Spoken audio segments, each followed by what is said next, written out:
इंदौर, वहाँ पर भी टीम हमारी अभी भी मौजूद है। तो जो अभी तक हमने अनुसंधान किया है उसमें यही अपडेट मिली है हमें।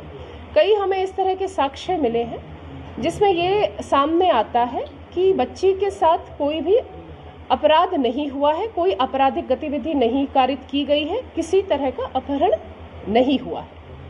तो जो ये घटना है ये एक तरह से अभी तक हमारे सामने जितने भी साक्ष्य हैं उससे झूठी प्रतीत होती है। सीसीटीवी मिला जयपुर में जो सीसीटीवी मिला है, जो चल रहा है मीडिया पर, मैं उसकी पुष्टि नहीं करती हूँ, किंतु ये बात ज़रूर है कि वो जैसे पिछली अगस्त को 3 अगस्त को जो बच्ची है अपनी माँ के साथ यहाँ पर आई थी कोचिंग इंस्टीट्यूट में अपने को एनरोल कराने के लिए। माताजी उसकी वापस शिवपुरी उसी दिन चली गई थी और वहाँ यहीं पर एक जो हॉस्टल है वहाँ पर वो रुकी थी 3 दिन, 3, 4, 5 को। उसके पश्चात वो वापस इंदौर चली गई थी। तभी से वो इंदौर ही है, कोटा में वो बच्ची नहीं रही है। जो अभी तक बात सामने आई है, ये जो बच्ची है उसके साथ वो 2 दोस्त हैं।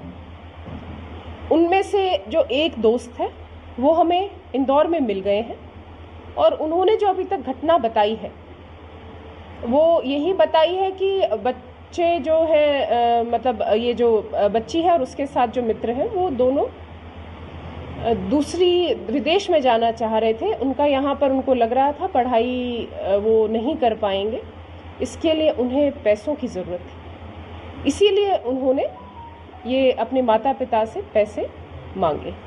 इंदौर में कोई ऐसी घटना हुई थी मैडम? कोई रिकॉर्ड में है चीज़? रिकॉर्ड हमने अभी पता किया था, किंतु उस तरह से अभी तक हमारे पास कोई रिकॉर्डेड कोई सूचना हमें नहीं मिली है। लेकिन ये बात FIR में भी लिखवाई है पिता ने कि इंदौर में कोई उसको जैसे परेशान करता था, लेकिन उसकी पुष्टि नहीं हुई है। और वो जो नाम दिए थे FIR में उन लड़कों का इस घटना से कोई लेना देना नहीं। तो ये मान लें कि जो परिवार ने सूचना आप लोगों को दी थी कि हॉस्टल्स की और कोचिंग की इन्फॉर्मेशन पूरी तरीके से देखिएगा, परिवार वालों को भी यही वो भी इसी भ्रम में थे कि बच्ची जो है वो इधर कोटा में ही पढ़ रही है। तो मेरा आप सभी लोगों के माध्यम से अगर मेरी आवाज़ उन बच्चों तक पहुंच रही है, जो एक बच्ची और उसके साथ जो साथ में दोस्त है, कि हम भी परेशान हो रहे हैं, परिवार वाले भी बहुत परेशान हो रहे हैं और आप सकुशल हैं, इस चीज़ की हमें बहुत एक रिलीफ है। आप जहां पर भी हैं आप प्लीज़ हमें कांटेक्ट करें। अगर आप जहां पर मौजूद है वहां पर निकटतम पुलिस थाने पर आप जाएं। हमें आपकी सकुशल होने की सूचना हमारे लिए बहुत ज़्यादा महत्वपूर्ण है।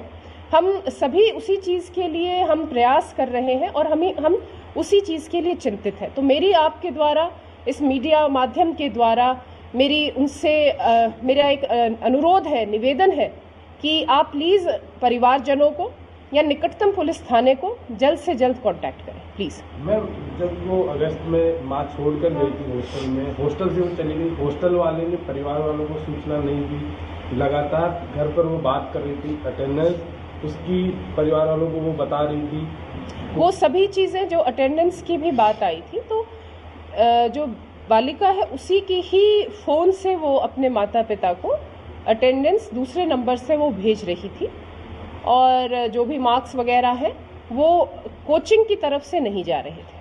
मैडम, ये किन के ऐसे कौन से पॉइंट हैं जिससे ये साबित हो रहा है कि ये झूठी उन्होंने कहानी बनाई है? क्या क्या ऐसे पॉइंट पुलिस को मिले? देखिए, अपराध नहीं हुआ है अभी। कहानी क्या किस वजह से हुई है, जब बच्ची आएगी तब पता चलेगा। मैं ऐसा नहीं कहती कि क्या किस दबाव में या किस उसमें उसने ये बात करी है, लेकिन अपराध नहीं हुआ है।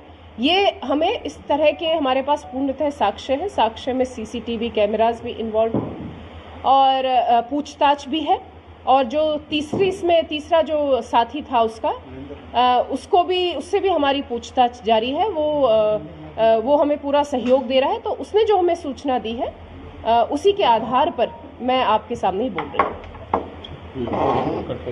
माता पिता के लिए यही चीज सबसे ज्यादा महत्वपूर्ण है कि उनके साथ कुछ गलत नहीं हुआ है, वो बिल्कुल सेफ है। तो वही जो परिवारजनों को कॉन्टेक्ट करें। ठीक, स्टोरी पूरी देख लीजिए। ठीक है ना, किसी भी बच्ची सकुशल और उसके साथ कोई अपराध नहीं हुआ है, कोई गलत नहीं हुआ है, ठीक है ना। ये घटना इस तरह की जो बताई गई है ऐसा कुछ हुआ ही नहीं। एक बार अगर मतलब हम यूं हो जाए कि बच्ची सेफ है, जो उसके साथ में बच्चा है वो सेफ है।